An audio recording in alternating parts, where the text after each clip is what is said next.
이 시각 뉴스룸입니다.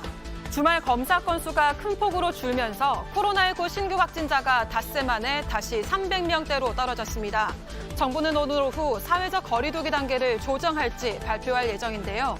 최근 확산세가 다시 고개를 들고 있다는 점이 변수입니다. 강현석 기자가 보도합니다.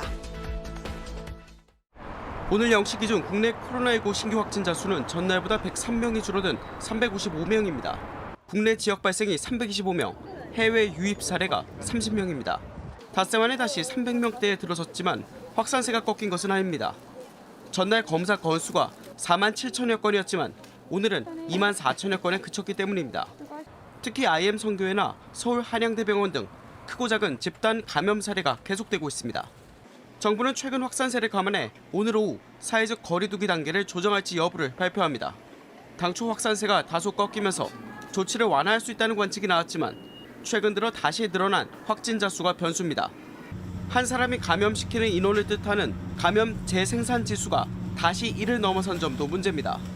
또 설 연휴를 앞두고 사회적 이동량이 큰 폭으로 늘어날 수 있다는 점도 고려 사항입니다. 정부는 오후 3시 중앙재난안전대책본부 회의에서 결론을 정리한 뒤 오후 4시 반에 발표할 예정입니다. JTBC 강혜석입니다.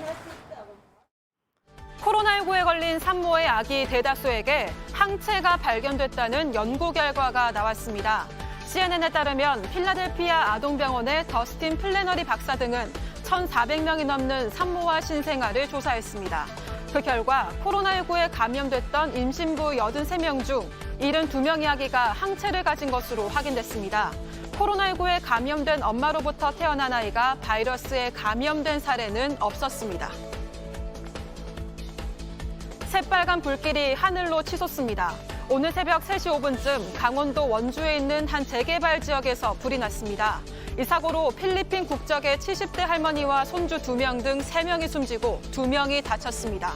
불이 난 곳은 고지대인데다가 주택이 빽빽하게 밀집해 있어 소방차 진입이 어려웠습니다.